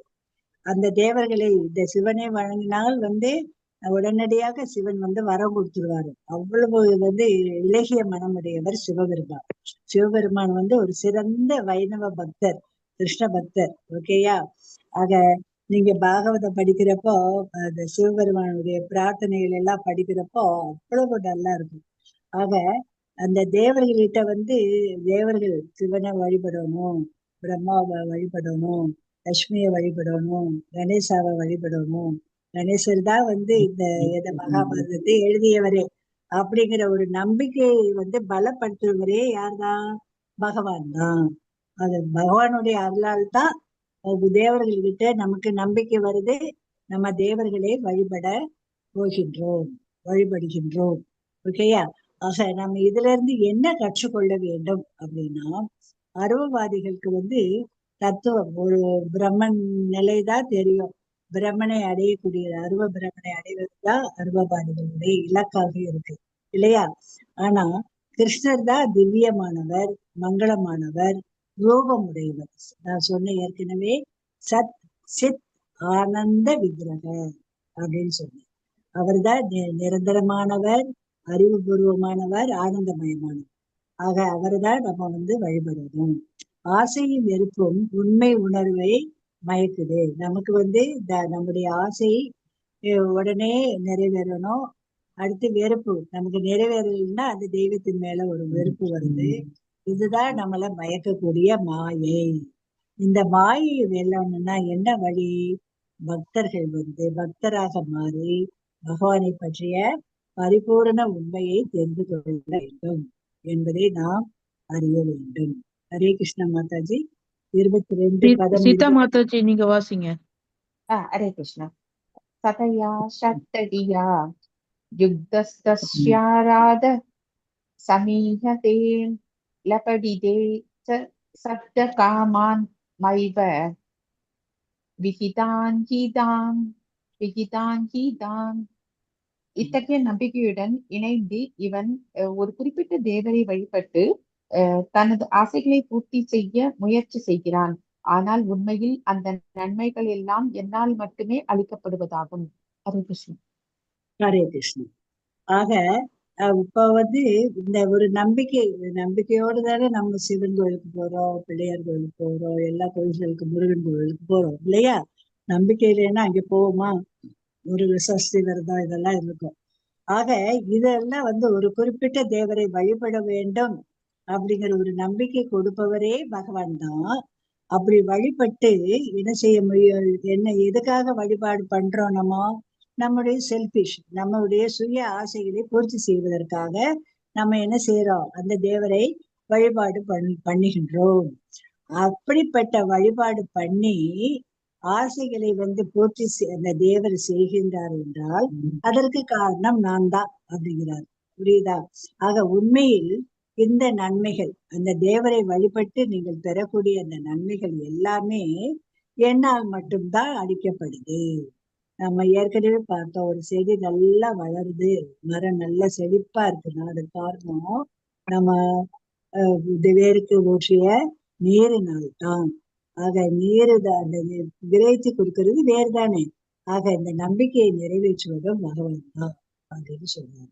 தேவர்களிடம் ஒருவருக்கு உள்ள நம்பிக்கை கூட பரமபுருஷ பகவானிடமிருந்து தான் வருகிறது.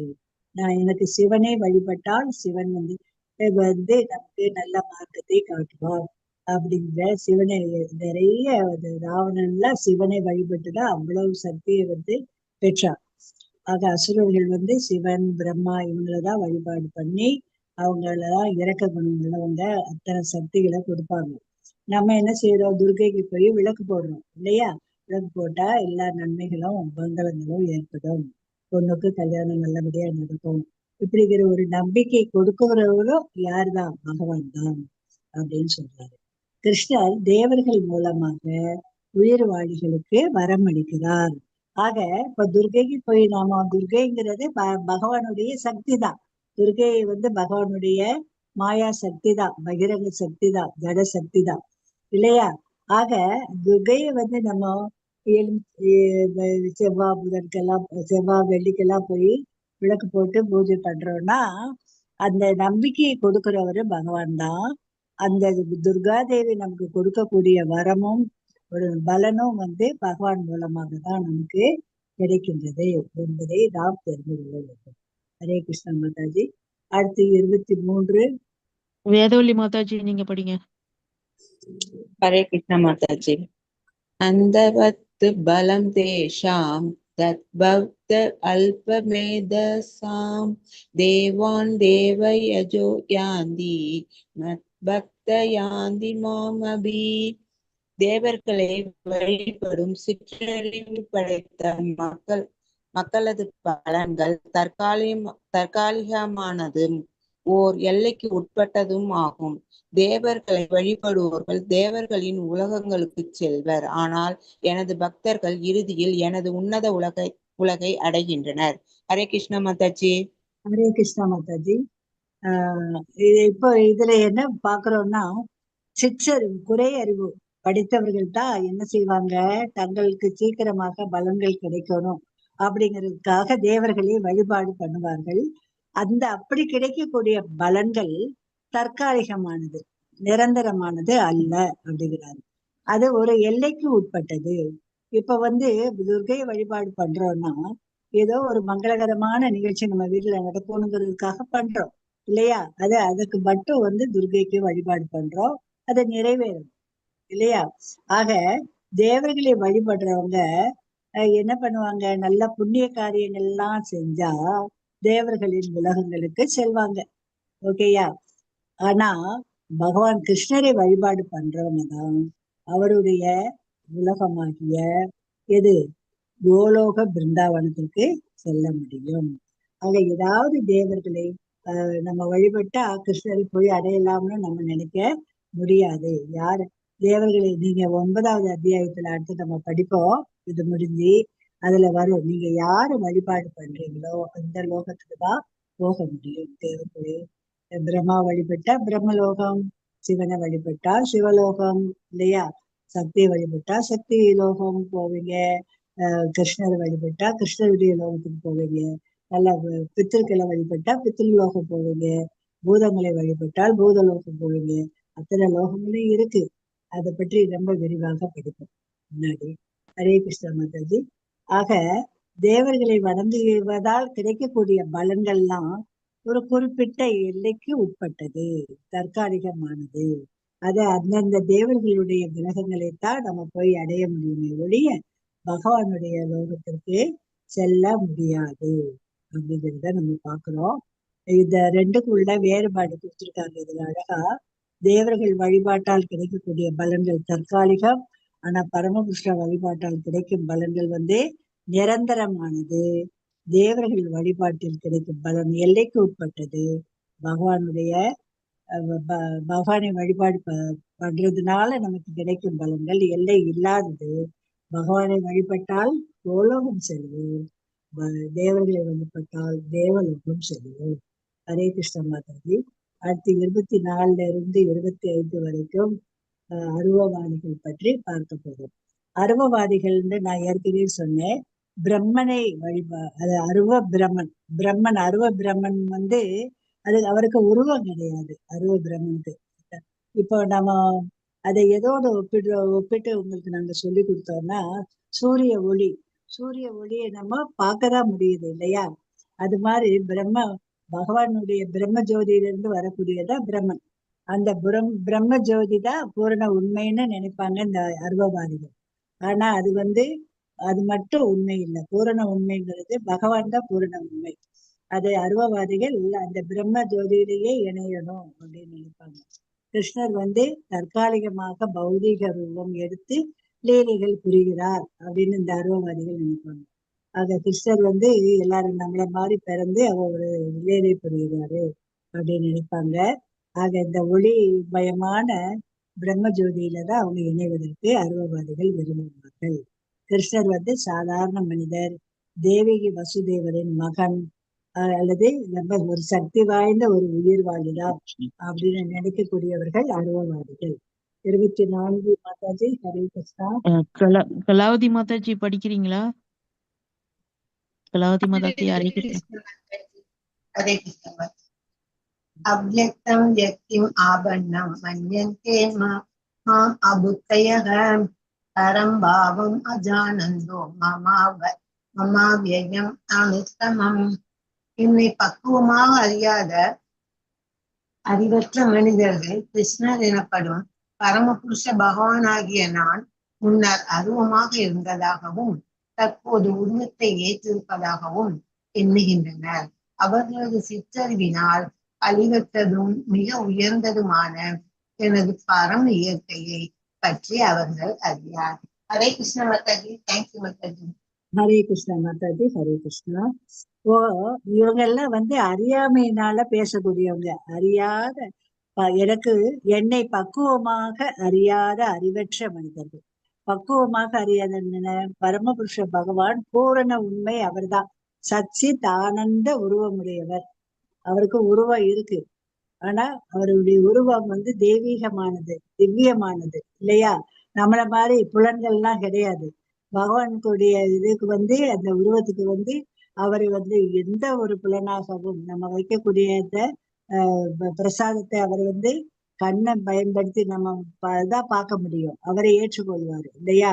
அவர் வந்து கோலோக பிருந்தாவனத்துல இருந்து இங்கே நமக்கு நடக்கக்கூடிய அத்தனை காரியங்களிலேயும் நமக்கு வந்து உதவியாக இருக்கிறாரு, நம்மை பராமரிக்கிறாரு, நமக்கு தேவையான அத்தனை வசதிகளையும் செய்கின்றார் இல்லையா?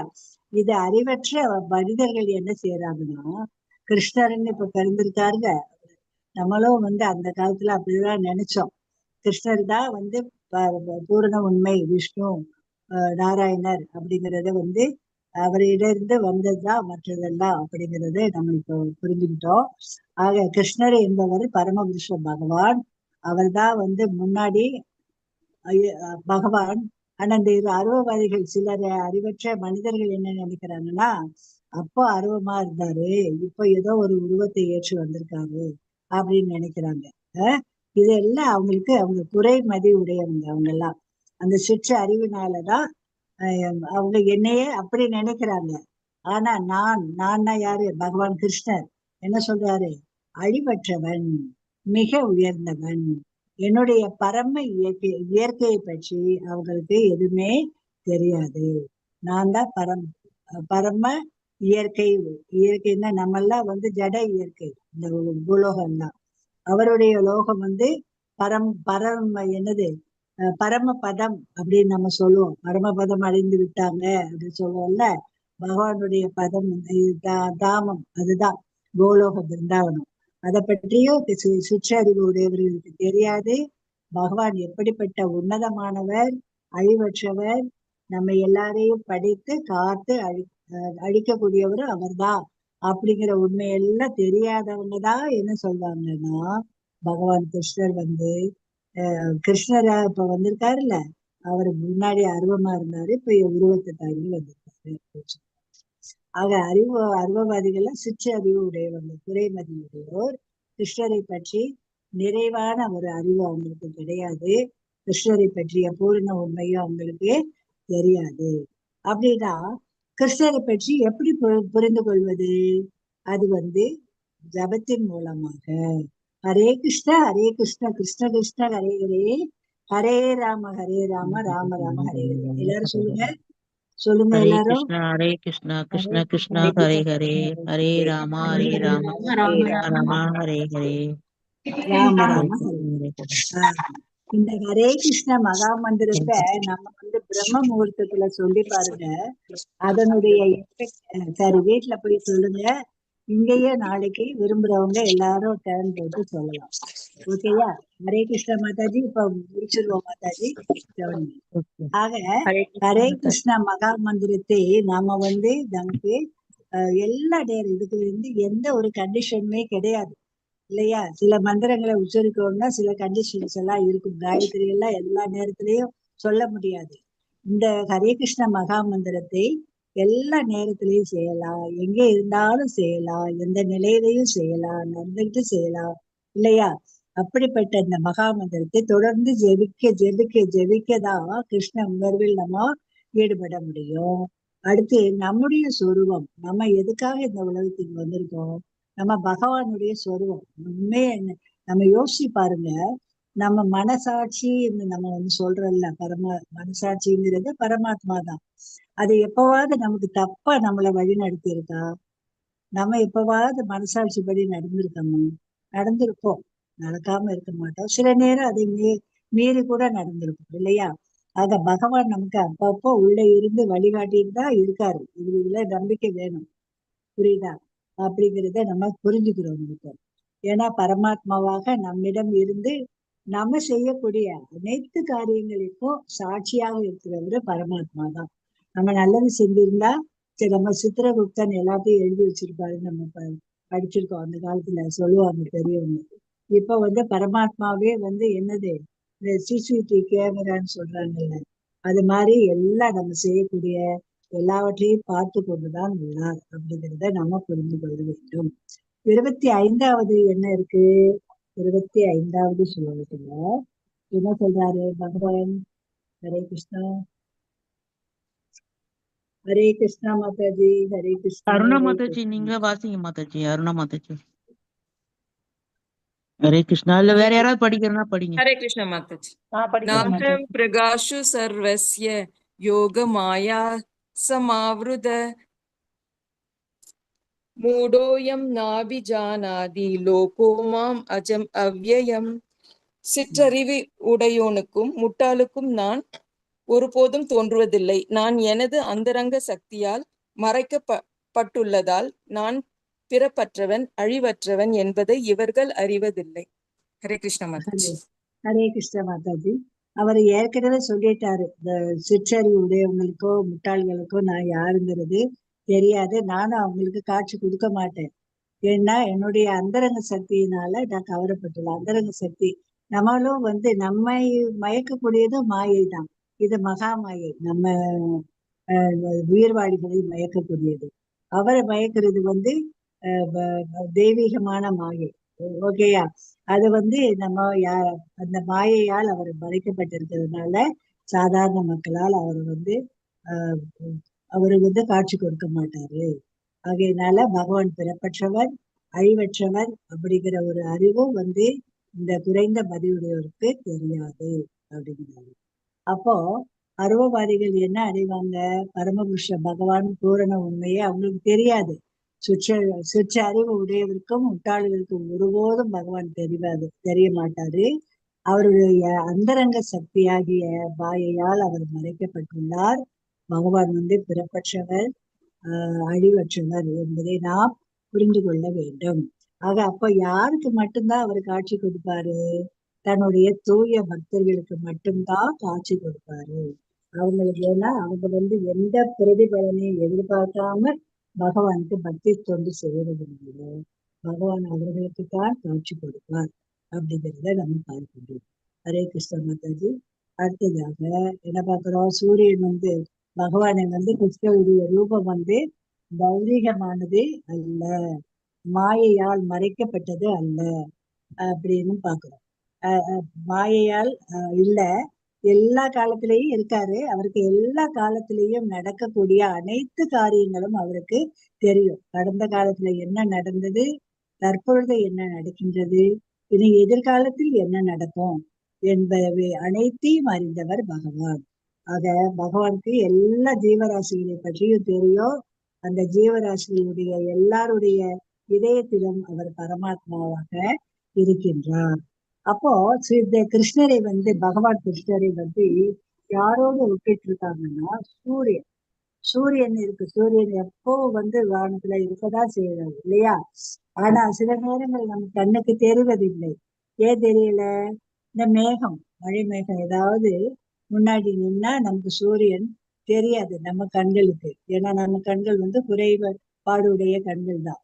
ஆக அந்த மேகம் மறைஞ்சிட்டாத சூரியன் நமக்கு ஆட்டோமேட்டிக்கா தெரிஞ்சுடுவாரு இல்லையா? ஆனா சூரியனுக்கு மறைவு இருக்கா? சூரியன் இருக்கிற இடத்துலயேதான் இருக்காரு. அதே போல பகவான் இருக்காரு. ஒரு நமக்கு என்ன தெரியல, பகவான் எப்படி மேகம் மறையுதோ அது மாதிரி நம்ம மாயை மறைந்தால், இந்த 3 குணங்களுக்கு உட்படாமல் நாம் இருந்தால், இந்த உலக பந்தத்திற்கு உட்படாமல் இருந்தால் பகவான் நமக்கு காட்சி கொடுப்பார். அப்ப கிருஷ்ணருடைய ரூபம் பௌதிகமானதாக இருந்தால் அவர் எப்படி 3 காலங்களையும் அறிந்து கொள்ள முடியும்? ஆகையினால அவருக்கு என்ன கிடையாது, அவர் பௌதிகமானவர் அல்ல, தெய்வீகமானவர் என்பதை நாம் அறிந்து கொள்ள வேண்டும். அடுத்தது என்ன பார்க்க போறோம்னா, பகவான் எப்படிப்பட்டவர் அப்படின்னா, அர்ஜுனன்கிட்ட சொல்றாரு, நீ எதிரிகளை எல்லாம் வென்ற வேண்டாம்ப்பா. வெறுப்பு அப்படிங்கிற 2 இருக்கு இல்லையா? எல்லா மனுஷர்கள்கிட்டையும் சிலவற்றை நம்ம விரும்புகின்றோம், சிலவற்றை வெறுக்கின்றோம் இல்லையா? சில இது நமக்கு சுகமா இருக்கு, சிலது துக்கமா இருக்கு. இப்ப வெப்பமா இருக்கு இந்த கோடையில, அடுத்து குளிர்காலம் பயங்கர குளிரா இருக்கு. ஆக இந்த இருமைகள்ங்கிறது இந்த உடலுக்கு தான். இதுல மயங்கி இருக்கக்கூடிய உயிர்வாழிகள்லாம் என்ன இப்படி இந்த இருமையில அகப்பட்டு நம்ம கஷ்டப்படுறோமே அப்படின்ட்டு ரொம்ப குழப்பத்தோடு இருக்காங்க இல்லையா? அப்ப அந்த குழப்பத்தோடு இருக்கக்கூடிய அந்த உயிர்வாழிகள் என்ன செய்யறாங்க? இந்த வெறுப்பு அப்படிங்கிற இருமையிலிருந்து விடுபடணும்ட்டு முதலாவதாகவே பகவான் சொன்னாரு இல்லையா? ஆக அவங்க என்ன செய்யணும்? அப்படிப்பட்டவங்க இந்த முற்பிறவி வாசிங்க மாதாஜி, வாசிங்க மாதாஜி, முற்பிறவியிலும் வாசிங்க. நான் படிக்கணுமா மாதாஜி? வாசிங்க மாதாஜி. வாசிங்க மாதாஜி. இச்சாத்வேஷ சமுத்தேன தத்வந்த மோகனே பாரத சர்வபூதானி சம்மோகம் சர்க்கே யாந்தி பரந்தப. பரத குலத்தோன்றலே, எதிரிகளை வெல்வோனே, விருப்பு வெறுப்பினால் உண்டான இருமைகளில் மயங்கியுள்ள எல்லா உயிர்வாழிகளும் மிகுந்த குழப்பத்துடன் பிறந்துள்ளனர். ஹரே கிருஷ்ணா மாதாஜி. ஹரே கிருஷ்ணா மாதாஜி. ஓகே, இதுதான் சொல்லிட்டு எக்ஸ்பிளைன் பண்ணிட்டேன். அடுத்து 28ல என்ன இருக்குன்னா, 28வது தான் நம்ம பார்ப்போம் மாதாஜி. அந்த குழப்பமா இருக்காங்கிறதுல பார்த்துட்டோம்.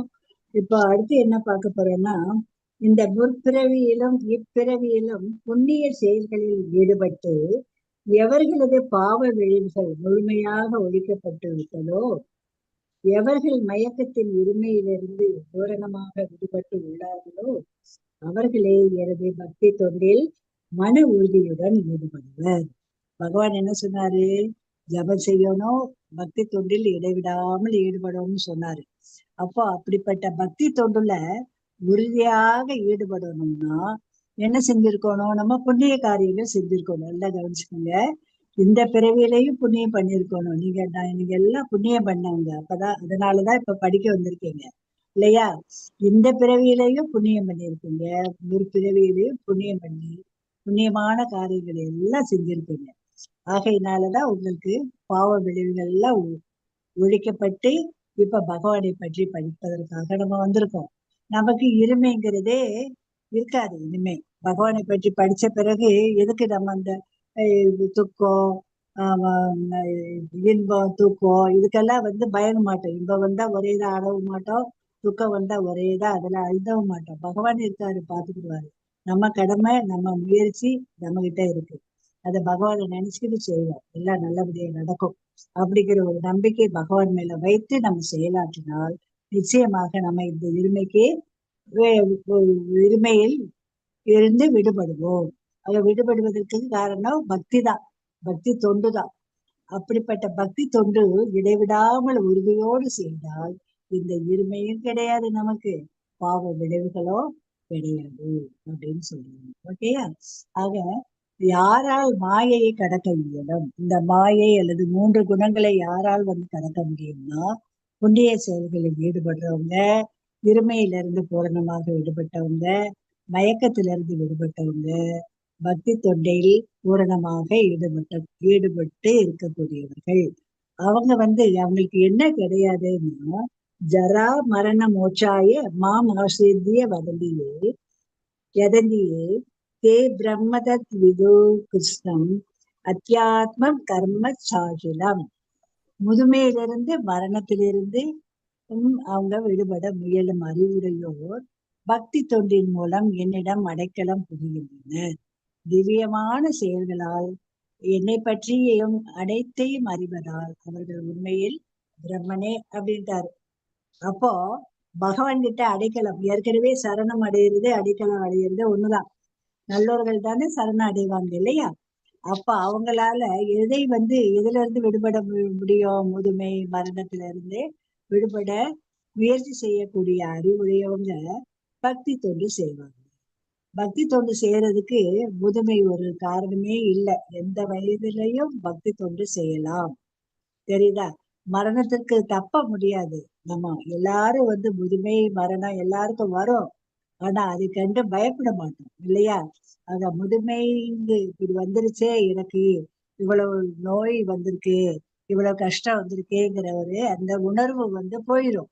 எப்ப போகும்?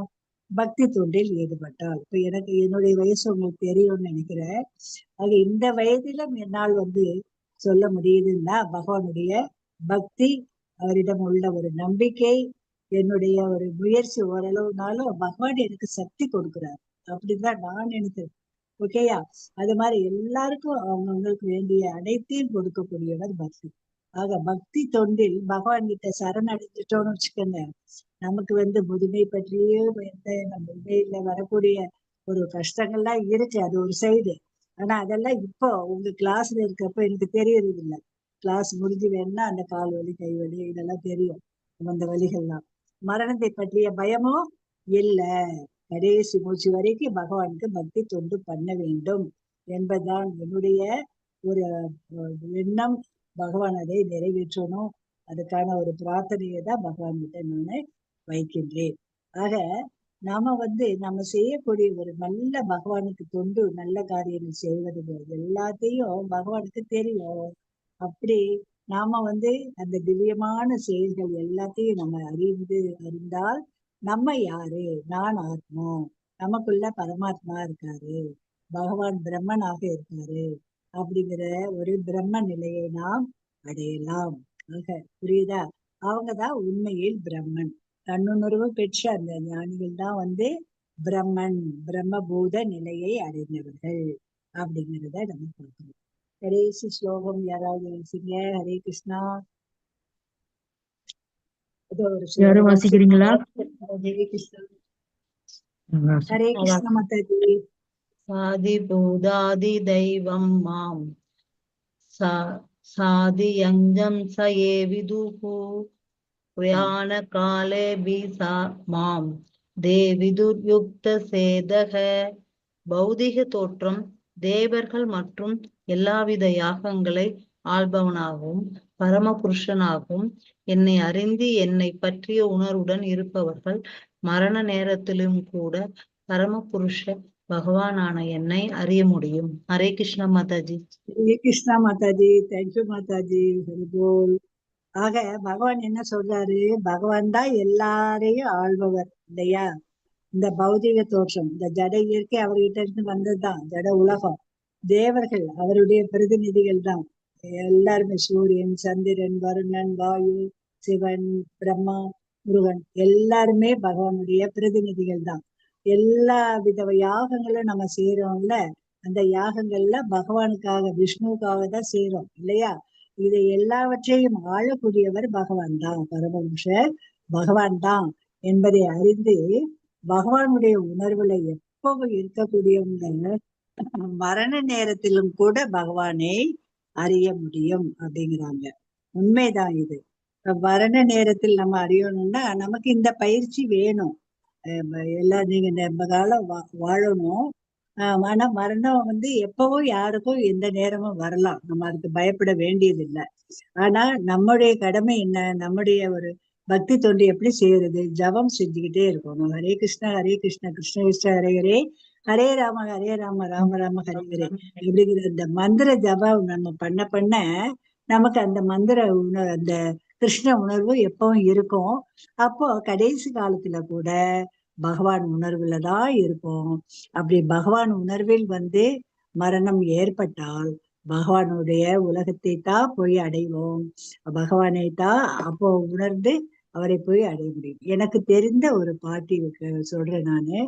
அந்த பாட்டி எப்பவுமே யாரை பார்த்தாலும் எந்த நேரமும் நாராயணா நாராயணா நாராயணா தான் சொல்லுவாங்க. தெரியுதா? அவங்க அவங்க அவங்க நல்ல ஒரு புண்ணியவதி. அவங்களுடைய மகன் அவங்களை அவ்வளவு அழகா கவனிச்சுக்கிட்டாரு. தூக்கிட்டு போய் தான் பாத்ரூம்ல விடுவாரு, கொண்டு படுப்பாரு. அம்மாவுக்கு அவ்வளவு ஒரு எல்லா ஒரு சௌகரியங்களையும் செய்து கொடுத்தாரு. அவரே செய்வாரு நேரடியா. அப்படிப்பட்ட ஒரு புண்ணியம் செய்த ஒரு மூதாட்டி. அவங்க நான் போனா கூட நாராயணா வந்தீங்களா அப்படின்னு பேசுவாங்க. அந்த அம்மா கடைசி காலத்துல கூட நாராயணான்னு சொல்லிட்டு தான் அவங்களுடைய உயிர் பிரிந்தது. அதை நினைக்கிறப்ப நிஜமா சொல்றேன் நான், அவங்க எனக்கு ஒரு முன்மாதிரியாக தான் தெரியுறாங்க. ஆக நாம அதே இந்த மந்திரங்களை ஜெபிக்க ஜெபிக்க அது நம்முடைய உயிரோடு கலந்து விடுகின்றது. நம்முடைய ஒவ்வொரு செல்லுமே அதை உணரும், அது சொல்லும். அப்படிங்கிறதுக்கு மகாத்மா காந்தியுடைய வரலாற்றுல கூட படிச்சிருக்கேன். வினோபாவுடைய இதுல அவருடைய காலே அவருக்கு அந்த இது பகவானுடைய நாமத்தை சொல்லிட்டு அசந்திட்டு இருந்ததாம். அர்ஜுனனையே சொல்லுவாங்க. அர்ஜுனன் தூக்கத்துல கூட கிருஷ்ணா கிருஷ்ணா கிருஷ்ணாங்கிற அந்த சவுண்ட ருக்மணி தேவி அவருடைய பக்தியை சோதிக்கிறதுக்காக வெளியில இருந்து அவங்க அதை நோட்டீஸ் பார்த்தாங்களாம். இப்படி பாக்குறப்போ அவர் நல்லா தூங்கிட்டு இருக்காரோ, ஆனா அவருடைய விரல்கள் கைகள் இதெல்லாம் கிருஷ்ணா கிருஷ்ணான்னு சொல்றது அவங்களுக்கு கேக்குதான். ஆக இதை நம்ம சொல்ல சொல்ல நம்ம மனதில் ஆழமாக பதிக்கிறோம். நம்முடைய ஒவ்வொரு சொல்லுமே அதை சொல்ல ஆரம்பிக்கும். இதெல்லாம் பயிற்சி. இந்த பயிற்சியின் மூலமாக கடைசி நேரத்தில் பகவான் உணர்வில் இருக்கலாம் என்பதை நாம பார்க்கின்றோம். ஹரே கிருஷ்ணா மாதாஜி. கல்பதாருப்யஸ்ய கிருபா சிந்துப்ய ஏவச்ச பதிதனா பாவனேபியோ வைஷ்ணவேபியோ நமோ நமக. அந்த கோடி வைஷ்ணவ கிரந்தைக்கு ராமாச்சாரியர் Haridas தாகூருக்கு, பிரபுபாதாவுக்கு, all glories to assembled devotees, all glories to assembled devotees. Hare Krishna Mataji. Thank you Mataji. Thank you Mataji. Krishna Mataji. Pranam.